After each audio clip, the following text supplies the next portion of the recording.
बोलिए राधा रानी सरकार की जय। बोलिए उमा महेश्वर भगवान की जय।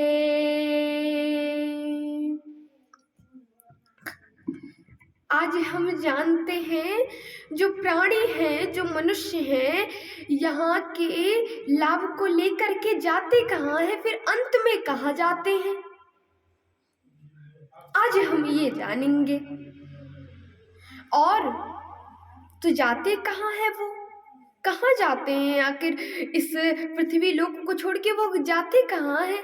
वो जाते हैं इहलोके वरान् भुक्त्वा भोगान् वै मनसेप्सितान् श्रीभागवत शांगेना यत्यन्ते श्री हरिः पदम्। जो प्राणी है, जो मनुष्य है, पता है कहाँ जाता है? अरे वो प्राणी, वो मनुष्य इस लोक के उत्तम भोगों को भोग करके अंत में भगवान के परम धाम को जाता है, भगवान के परम धाम को प्राप्त होता है, वही जाता है वो। और श्रीमद् भागवत महापुराण में 12 स्कंद, 335 अध्याय और 18,000 श्लोक है। इसी पुराण की रचना करके वेद व्यास जी को परम शांति प्राप्त हो गई थी। ये जो पुराण है ना, वो पता है क्या क्या प्राप्त करवाता है? ये पुराण हमको शांति प्राप्त करवाता है, भक्ति प्राप्त करवाता है और मुक्ति प्रदान करने वाला है। ये सब हमको प्राप्त करवाता है वो श्रीमद् भागवत महापुराण। और इसी तथ्य को ध्यान में रख करके विद्वान मनीष ऐहिक सुख साधनों की लालसा नहीं रखते थे। लालसा किसकी रखते थे? वो खाली ये चाहते थे ना, वो सिर्फ ये चाहते थे कि जो इस संसार का जो आवागमन वाला चक्र है उससे मुक्ति मिल जाए, वही वो चाहते थे, सुख साधन नहीं चाहते थे। तो उन्होंने किया क्या, इस आवागमन से मुक्ति पाने के लिए और वो करते क्या थे? श्रीमद् भागवत महापुराण का पारायण करते तथा कराते थे। श्रीमद् भागवत महापुराण को वो पढ़ते थे और पढ़ाते थे, यही करते थे बस, और नहीं कुछ। सुख साधन नहीं चाहते थे ना, सिर्फ आवागमन के चक्र हटाना चाहते थे। और जो श्रीमद् भागवत महापुराण है ना, वो ब्राह्मणों को क्या करती है? अरे ब्राह्मणों को विद्या का प्रकाश करती है। यदि कोई ब्राह्मण पढ़े तो उसे विद्या खूब आती है, यदि और क्षत्रिय को विजय की भावना भर जाती है, विजय की भावना भर जाती है क्षत्रियों को। और अन्य वर्ग के जो लोग हैं ना, उनको क्या होता है? अरे जो अन्य वर्ग के लोग हैं उनको स्वस्थ जीवन और धन का प्रदान करती है श्रीमद् भागवत महापुराण, ऐसा करती है। और सत्संग के ही प्रभाव से, और जो मनुष्य क्या करता है, इस जन्म को जो मिल नहीं सकता, जो पा नहीं सकते, उसी में बिता देता है, अपना जीवन उसी में व्यतीत कर देता है, पूरा जीवन। लेकिन उसे करना क्या चाहिए? इस जीवन को उसे सार्थक बनाना चाहिए, सुंदर बनाना चाहिए। तो वो होगा कैसे? सुंदर सार्थक कैसे बनेगा? जब हम करेंगे क्या? बिनु सत्संग विवेक ना होई। बिना सत्संग के विवेक माने बुद्धि नहीं हो सकती, और बुद्धि होगी क्या होगा? कृष्ण कृपा बिनु सुलभ है ना सोई। और बिना भगवान की कृपा से कोई काम सुलभ माने सुंदर नहीं हो सकता।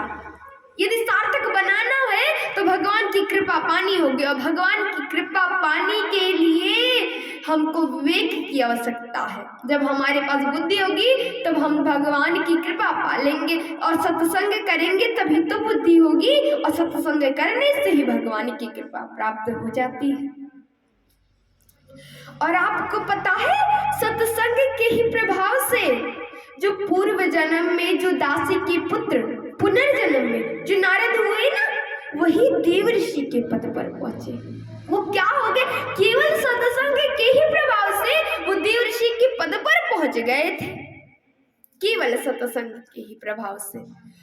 और भगवान बुद्ध के सत्संग के सानिध्य के साथ एक आदमी था जिसका नाम था अंगुलीमाल।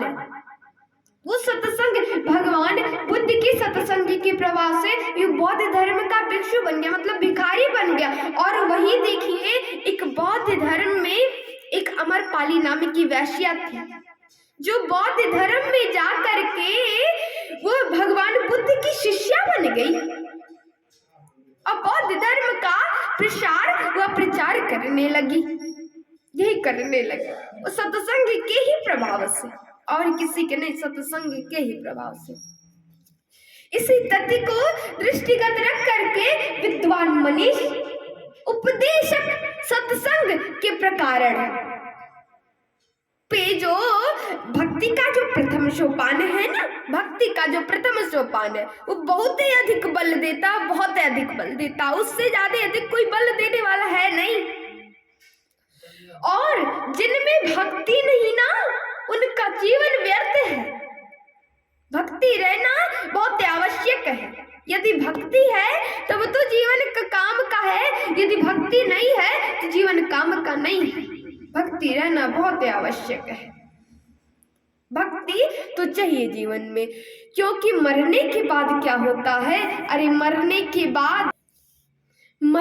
बाद हमारा जो शरीर होता है वो जाता कहाँ है? अन्यो धनम प्रेत भुक्ते वयांशी चागनिश्च शरीर धातु। जो अन्य का धन होता है, जो व्यक्ति चला जाता है, उसका जो धन होता है वो पता है क्या होता है? उसका धन का जो उपयोग है वो खुद नहीं करता है, जाने के बाद वो खुद नहीं करता उसका उपयोग। उसका जो उस धन का उपयोग उसके घर वाले या अन्य कोई करेंगे, वो नहीं कर सकता उसका उपयोग। और उस शरीर का क्या होता है? उस शरीर को लोग उसके घर परिवार वाले करते क्या है? कोक अग्नि के हवाले कर देते हैं, अग्नि के हवाले कर देते हैं। वो धन उसके काम नहीं आता है। और काम में आता क्या है? धन तो साथ लेके गया नहीं, तो लेके आखिर क्या जाता है वो साथ?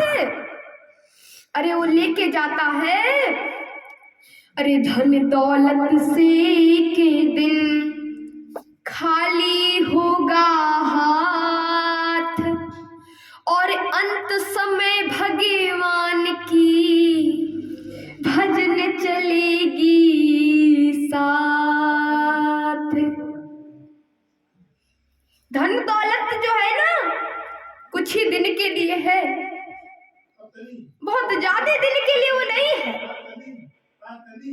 और जो हम लोग करते क्या है, और साथ अंत में साथ हमारे जाने क्या वाली है? अंत में सिर्फ भगवान की भजन साथ जाने वाली है, और कुछ साथ नहीं जाएगी, जा नहीं सकती और कुछ साथ।